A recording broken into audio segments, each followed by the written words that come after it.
Welcome, everyone. This webinar is organized by Swords to Plowshares and is designed for the grantees of the California Women Veteran Project to gain a cultural understanding of the women veterans they plan to serve through the grant. Women are the fastest growing cohort in the veteran population, and over the next 20 years, women veterans are projected to double in ranks to an estimated 15%.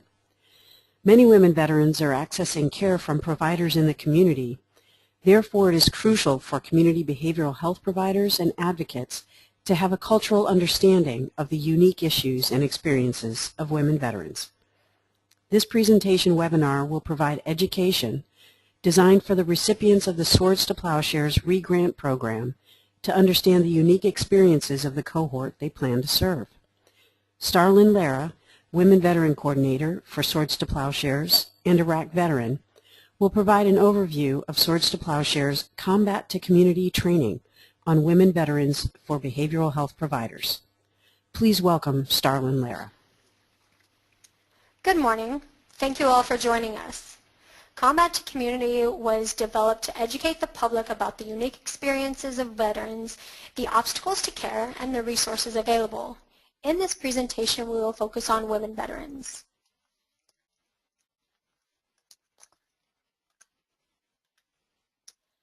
Swords to Plowshares has been serving the needs of veterans in the Bay Area since 1974, providing wraparound services and a continuum of care. The Institute for Veteran Policy works to ensure that all veterans have the services and support they need. We work hard to ensure that local, state, and national programs for veterans and their families are appropriate, accessible, and adapt to the community's changing needs. We hope that in this presentation, you will receive an overview of women veterans' experiences in the military, as well as some of the transitional and gender-specific barriers they face once they leave the military. Throughout the presentation, we will point out programs and resources to address these challenges. Women who serve in the military have unique experiences, and when they become veterans and members of the community, they also have unique needs. This presentation will discuss the issues and barriers as well as the response from the Department of Defense, the VA, and the nonprofit community. Women enlist in the military for many of the same reasons that men enlist. Women that serve in the military tend to get married at a younger age than their non-veteran women. Many join the military seeking a career and to provide for their families. They join as a way to earn a college degree and become independent with exciting new travel opportunities.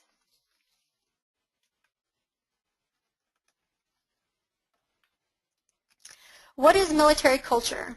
From the day a young man or woman begins their military service, they are acclimated to the environment.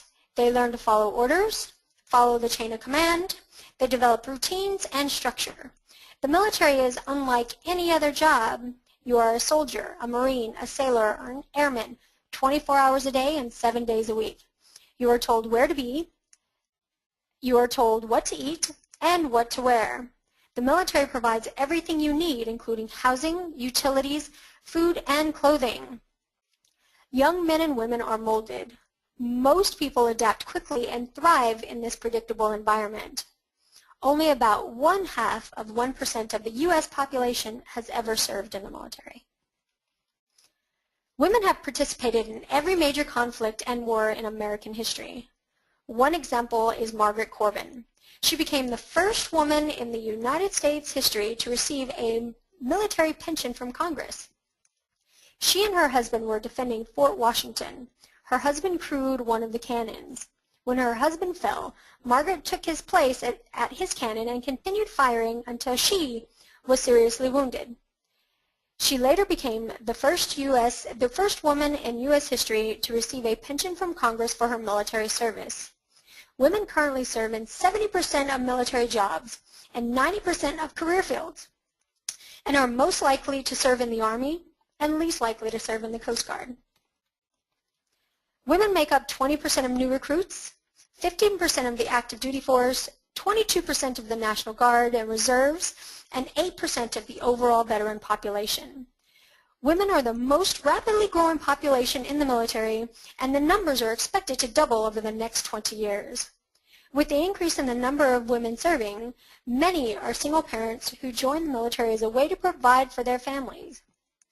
Overall, about 1 in 7 active duty military personnel is a woman. I still believe that the American public does not understand that women are serving alongside men on the battlefield. They are experiencing the same rewards and burdens. The public does not understand these problems and the problems that they are facing in the military or the struggles of their families. The combat exclusion policy created a brass or a glass ceiling for women trying to pursue a career in the military. Although women are serving in more than 70% of military jobs, they are not being promoted to senior ranks due to the lack of experience in critical job fields. In addition to the glass ceiling, women are fulfilling roles in the current conflict based on their gender. The military needs more women to participate in patrols, to be the gunner in the turret of an up-armored Humvee, to search and calm the civilian women and children, but they are not receiving the same training that men receive to perform these jobs. As a result, it is a very steep learning curve on the ground. Now that the combat exclusion policy has been rescinded, women have more opportunities than ever before. The military has until January of 2016 to implement an integration plan for women in almost all job fields. This is a move towards equality in the military ranks. Lioness is a documentary about a group of Army women who were trained as mechanics, supply clerks, and engineers, and they ended up fighting alongside Marines in the Iraq War. This is a look at war from the eyes of the first women in the U.S. history to be sent into direct ground combat in direct violation of the official policy. This documentary may contain triggers. Please feel free to take a break if you need to.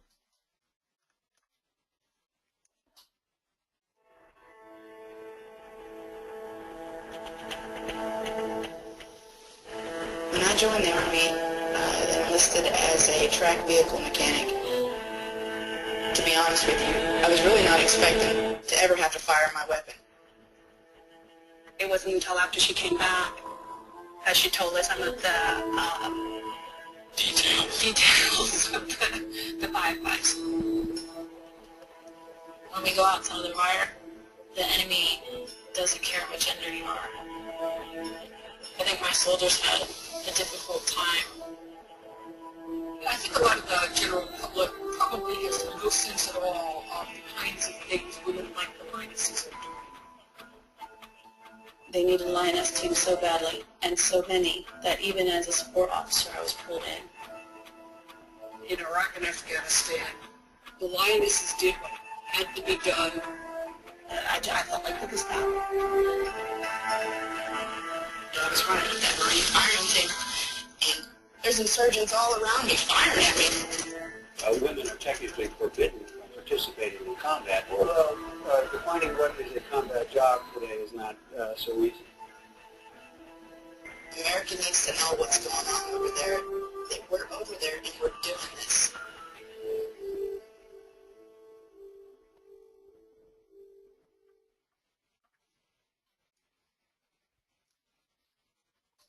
Lioness is available on Netflix and Amazon.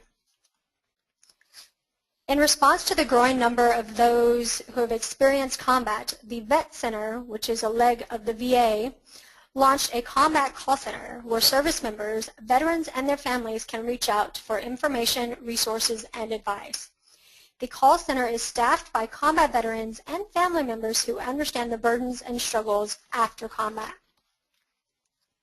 The role of the National Guard is to deal with state emergencies such as hurricanes, floods, earthquakes, or wildfires. The reserves are the backup forces supplementing the regular active duty forces. They are serving in the military part-time, 1 weekend a month and 2 weeks a year. When they are not training their full-time jobs are the same as any other American citizens. They are bank tellers, school teachers, police officers, firefighters, and bus drivers. There has been a huge reliance on the National Guard to fill the ranks in Iraq and Afghanistan. Don't ask, don't tell was the official United States policy on gays serving in the military up until September of 2011. The policy prohibited military personnel from discriminating against or harassing closeted homosexual or bisexual service members or applicants, while barring openly gay, lesbian, or bisexual persons from actual military service. The Act specified that service members who disclose that they are homosexual or engage in homosexual conduct should be discharged. Women, especially women of color, were disproportionately affected by Don't Ask, Don't Tell. With the end of the Defense of Marriage Act in June, and after lots of litigation, same-sex couples are now eligible for veterans benefits through the VA. When it comes to age, race, and ethnicity, the average age of a woman veteran is 49 years old, where the median age for men is 64. Women veterans are younger and more racially diverse than their male veteran counterparts. They are also more likely to earn lower wages and be unemployed. Many assume that women veterans are younger, but women have been serving our country in every war and conflict since the Revolutionary War. Women often do not self-identify as being a veteran. This lack of identification with veteran status is a barrier to seeking veteran-specific services. They also experience underemployment, lack of adequate transportation, and child care options. They also underutilize VA healthcare and services. Many women feel that society in general does not readily acknowledge female veterans and their needs. When you think of a veteran, most people do not think of a woman. The notion that to be a veteran meant that you had to have been in combat or retired from the military. Women are focusing on their day-to-day lives, and being a veteran is often not part of that identity. In addition, the VA and other service providers complicate the situation. Each institution has different guidelines for determining veteran status. For example, Swords to Plowshares will provide services to any veteran, regardless of the era or conflict they served during, regardless of their length of service or their discharge type. Women who are transitioning from deployments or the end of their service are not only soldiers, Marines, sailors, and airmen, but they're also mothers, wives, and often caregivers. More than 40% have children, and approximately 30,000 single mothers have been deployed. Women report higher levels of stress over the impact of their deployment on their families and relationships. Women often put the needs of their family over their own and may not seek the care that they need.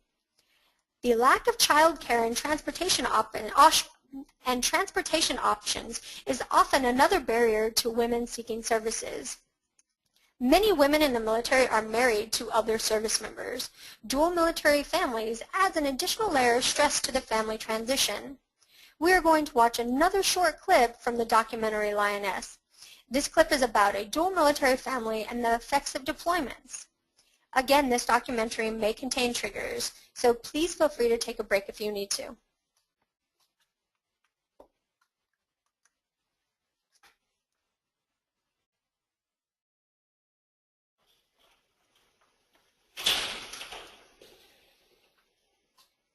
Okay, these are our basic M16 rifles. It's a 5.56 millimeter. Shoot long range, short range, depending on how good you are. K-19s and machine guns, 40 mic rounds. They're real big and heavy. Our RCU remote control landmines, rocket launcher. It's pretty cool to see it actually work. These are MEGs, CS7 Bravos. It's pretty cool being able to see through pitch darkness. It's a laser scope, so you can aim and fire directly at your target. When you go through basic training, you get one of these old school A2s to go downtown shooting. It's my lovely arms room with only a few weapons.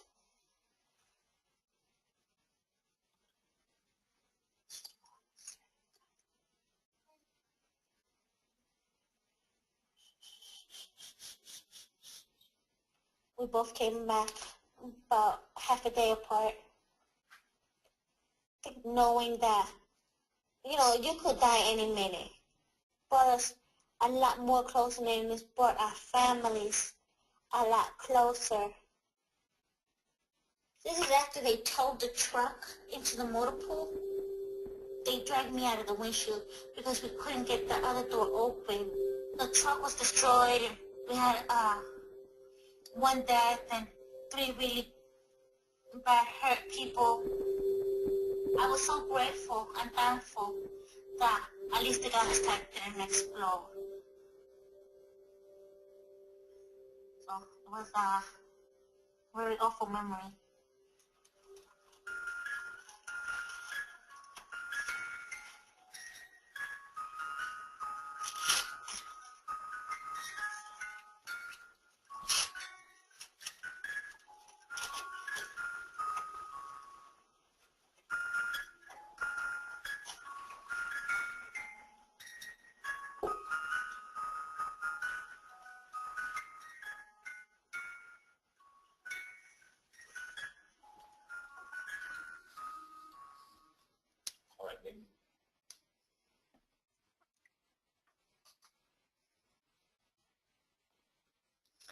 With both parents serving in the military, do they have different transitional roles?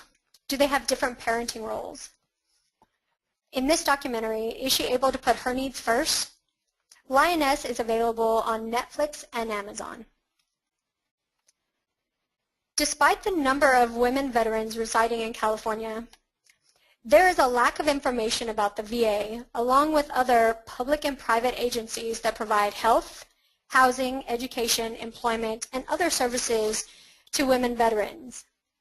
However, are these services sufficient to meet all of the needs of women veterans? Research suggests that women veterans are not aware of the services available, and they are not receiving the help they need. Women veterans who know about benefits will access them to fulfill their needs. Many women veterans, however, lack the basic knowledge about what services and benefits are available to them. Peer support and word of mouth, including social media, has become the gateway for information sharing. When a woman finds a resource that is sensitive to her experience, one that gives her respect and acknowledgement for her service, and is able to help solve the problem, she will share that information with anyone who will listen. Social media is a very valuable tool to get information to veterans. California has the largest population of veterans in the nation, and more than 10% of all veterans. The darkest areas on this map represent the densest populations in the state. The highest population of women veterans in California are in San Diego, Los Angeles, and the Bay Area. As you can see on this graph, women veterans are generally more educated than their male veterans, yet they still earn more than $10,000 less. Approximately 8% of women veterans are currently unemployed. The switch from military to civilian workforce can be challenging. Veterans can be unsure about how to apply for and how to interview for a job. Employers are often weary and seeing the lack of civilian work experience. Employers and veterans both are unclear of how skills utilized in the military can translate into a different work environment. Many veterans take advantage of the education benefits they earn during their military service, including the GI Bill. In addition, Swords to Plowshares, there are many other organizations across the state with programs designed to get veterans back to work. Swords to Plowshares Health and Social Services Department has programs and services for veterans in the Bay Area dealing with economic hardships. The VA also has case managers, social workers, and coordinators that can even help provide resources for financial assistance in emergency situations. We are going to take a little time to talk about the overall physical and mental health of women veterans. Some of the frequent physical health conditions are as a result of carrying very heavy loads, the climate conditions, and lack of adequate personal hygiene. Women's clinics are now available at all VA hospitals and most outpatient clinics, including gender-specific primary care for women veterans and women veteran program managers. I'm not going to spend a lot of time talking about this topic, but I want you to keep in mind that women are suffering from the same physical injuries you see in men returning from Iraq and Afghanistan, including paralysis, amputations, burns, and blindness. Some of the mental health concerns we're going to talk about are post-traumatic stress, traumatic brain injury, moral depression, traumatic brain injury, moral injury, depression, substance abuse, and suicide. These are the invisible wounds of war, injuries that are not visible. Moral injury is the guilt one feels about the experiences of military service, including survivor's guilt, guilt about humanity and America's role in the wars in Iraq and Afghanistan, guilt about leaving your children, and guilt about the overall desire to serve in the military. Traumatic brain injury. Blasts and explosions from improvised explosive devices are the leading cause of traumatic brain injury. This is the signature wounds of this current conflict. Head injuries can occur as a result of a vehicle collision or even a fall.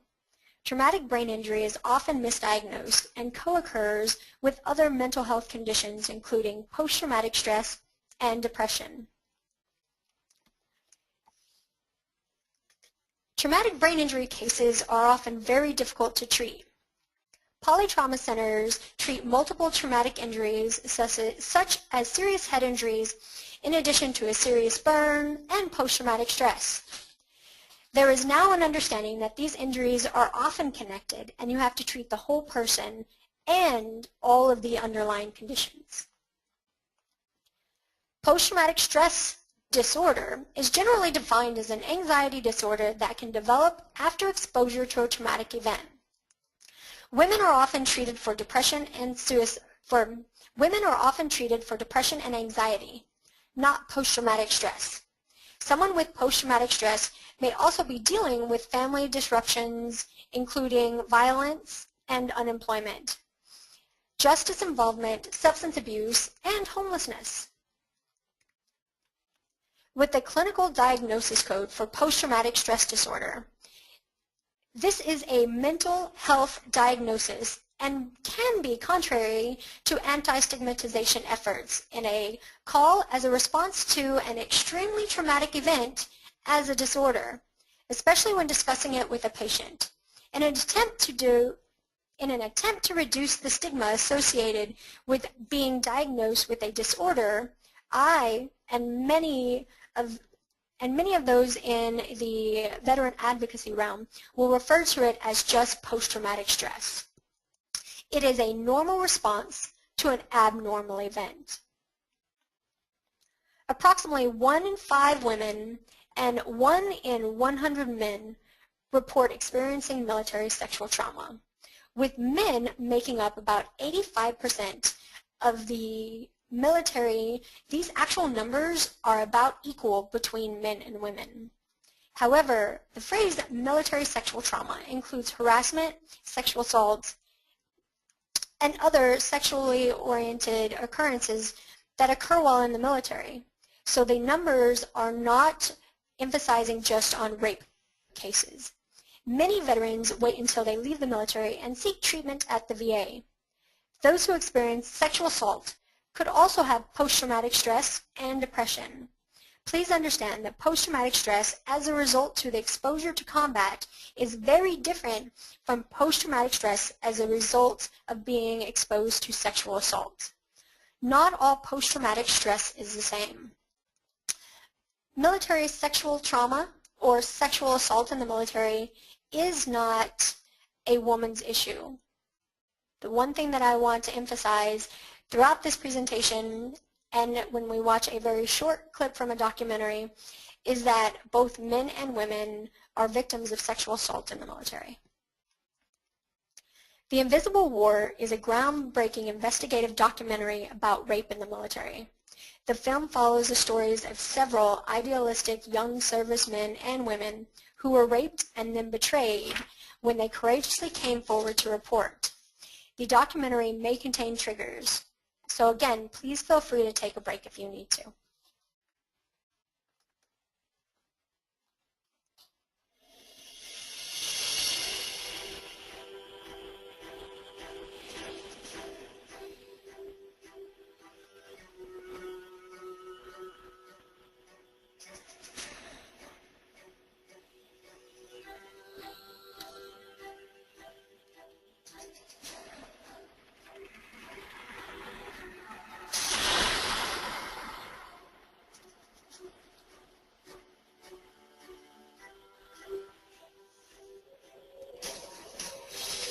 Everything changed the day that I was raped. He hit me in the head and knocked me out.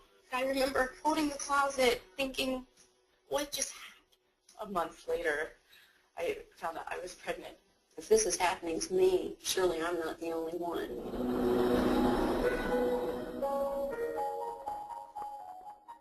16,150 service members were assaulted in 2009. About half a million women have now been sexually assaulted in the U.S. military. They let this man get away with everything but murder. They give him Military Professional of the Year award during the rape investigation. He made it very, very clear if I said anything, they were going to kill me. Most Americans assume that there is access to a system of justice. You would think that because the military is about protecting our country, certainly they would want to protect their own. We're a country who needs every good soldier to make sure we have a strong military defense. How many women are leaving the military because they've been sexually assaulted or raped?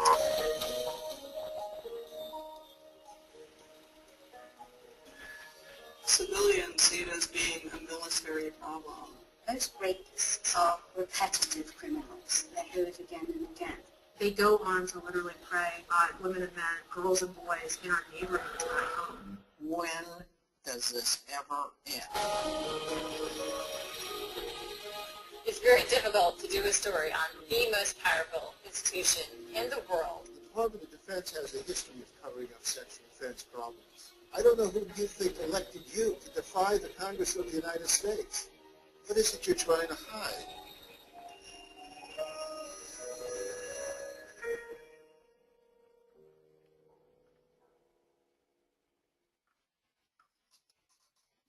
The Invisible War is available on Netflix and Amazon, as well as Lioness. Most recent developments in the VA's response to how claims are processed for compensation for sexual assault and sexual harassment. In June, the House of Representatives passed the Ruth Moore Act. The ultimate goal of this bill is to make it easier for veterans who have experienced sexual assault to receive service-connected benefits and treatment. Veterans have a number of resources that assist victims of sexual harassment and sexual assault. The VA offers both mental and physical health treatment, but 87% of women do not use VA healthcare services. Women may also seek non-military or community-based healthcare providers to assist with their needs, and many use a system of peer support and help. Women veterans are at an increased risk for depression, and they are 2 times more likely to experience a major depressive episode. Keep in mind that women are often treated for depression and anxiety, even though they may also be suffering from undiagnosed and untreated post-traumatic stress. Some of the common coping mechanisms resulting from trauma are substance abuse, violence, eating disorders, sexual promiscuity, and self-harm. Alcohol is easily accessible and relatively cheap. Undiagnosed and untreated post-traumatic stress often leads to the abuse of drugs and alcohol. Post-traumatic stress co-occurring with substance abuse is more common in women. This might be due to the type of frequency of trauma that women are exposed to and its impact on developing post-traumatic stress. With co-occurring disorders of post-traumatic stress and substance abuse, comorbidity conditions often include diagnosis such as depression, physical illness, lower compliance with treatment, and poor social outcomes. In addition to Swords to Plowshares, there's New Directions and Veterans Village of San Diego. They're established as veteran service organizations to treat veterans with post-traumatic stress and substance use disorders. The number of suicides in the veteran community continues to rise. In 2010, there were an estimated 18 suicides per day. That number has risen to more than 22 suicides per day. That is 660 per month, 7,920 per year. 22 veterans commit suicide, but more than 1,000 veterans attempt suicide. With an increase in veteran suicide, the VA has established a confidential call line for veterans and their families. Mothers, spouses, and relatives are more likely to notice changes and seek help before the veteran will. Domestic violence is often unspoken and unrecognized fallout stemming from military service. The statistics for women veterans who are also victims of frightening. The statistics for women veteran victims are frightening. Women veterans and female service members are 3 times more likely than non-veterans to experience intimate partner violence. Why are the numbers so large? A huge number of women are dealing with dual military marriages, dealing with stressors from both their service and their partner service. Not all families' stress related to the military service is a recipe for violence in the home. However, veterans who return with mental health disorders are at a risk for domestic and/or intimate partner violence. Readjustment issues such as mental, cognitive, or physical injuries, as well as co-occurring substance abuse, depression, or irritability are known to intersect with domestic violence. The VA does not provide widespread services for families experiencing violence in the home, and while some vet centers do, not all families have access to them. Civilian providers may often treat women veterans who have experienced domestic violence but not be aware of their veteran status. Some legal issues women veterans and military personnel may seek assistance with are separation and divorces, arrests for driving under the influence, domestic violence, and child custody issues. Child custody issues can become very complicated, especially when you factor in deployments, divorces, and family care plans.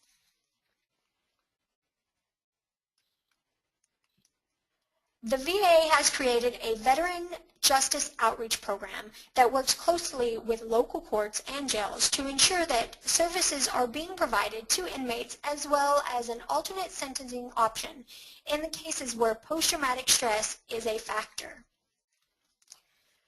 Women veterans are the fastest growing cohort of the homeless population.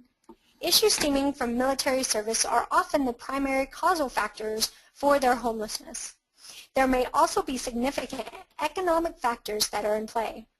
Unemployment among young veterans is high, military pay is low, and many veterans' families are dealing with enormous amount of debt.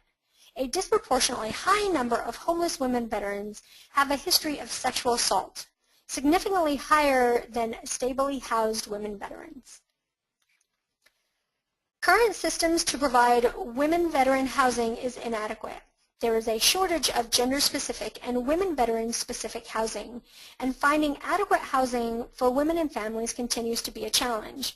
Because of this, civilian community-based housing services are taking up the charge, often without knowing that the women they serve are veterans. Community providers and partners often report they want to help but do not know where to find information and resources, and they have no idea where to begin to do outreach and to identify where veterans are. Hopefully this presentation and your resources at Swords to Plowshares has provided you with a little bit of the needs to be successful in your mission and provide care and services to women veterans and their families. What should providers know? Post-traumatic stress and most recently military sexual trauma are emerging as the defining issues in the military. Despite the alarming numbers, it is important as a treatment provider and advocate to distinguish the woman veteran from the trauma she has experienced. Often, to be a victim is counter to being a warrior. Women may struggle with this, and it may impact the way that they seek and receive treatment. While we aren't advocating for different diagnoses, we do advise that you be aware of the stigma associated with having a disorder and how it might affect treatment. Becoming aware of military and veteran culture, knowing the triggers and challenges can be the key to positive outcomes to treatment. Being able to understand that post-traumatic stress as a result to exposure to combat is very different than the post-traumatic stress as a result of sexual assault. Again, not all post-traumatic stress is the same. Tackling the challenges of providing flexible hours and childcare options could help to overcome some of the obstacles women face in seeking care. As previously stated, most women who have served in the military do not identify as being a veteran. If you avoid asking, "Are you a veteran?" and instead ask, "Did you serve in the military or armed forces?" Follow that by an open-ended question about her service. That will begin to develop rapport and provide you with valuable information to better serve her as a client. In addition to the combat call centers, the Veterans Crisis Line, the Homeless Veterans Hotline, there is also a Women Veterans Call Center that receives and responds to questions about women veterans, their families, caregivers across the nation. This is a brief list of local, county, state, and federal programs available to qualified veterans. Both of these books are available online and through your local VA outpatient clinic or vet center.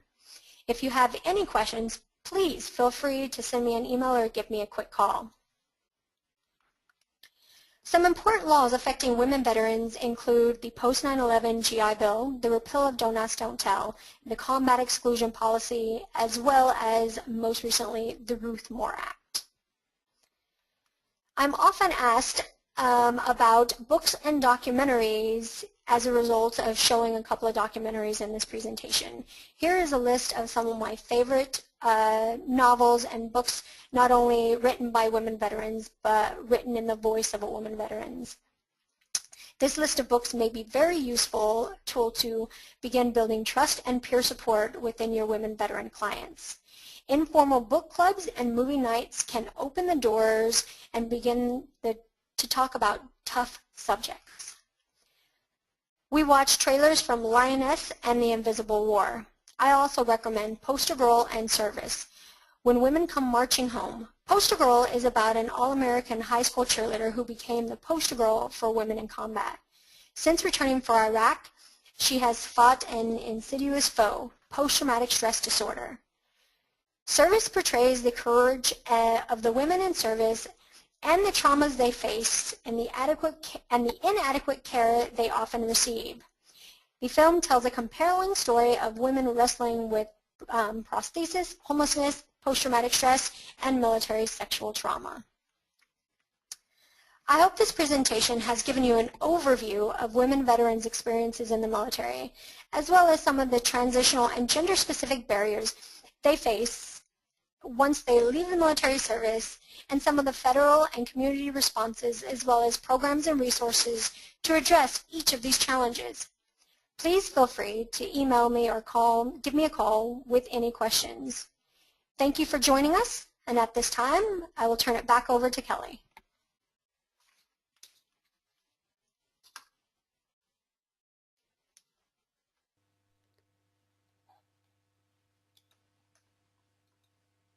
Thank you, Star.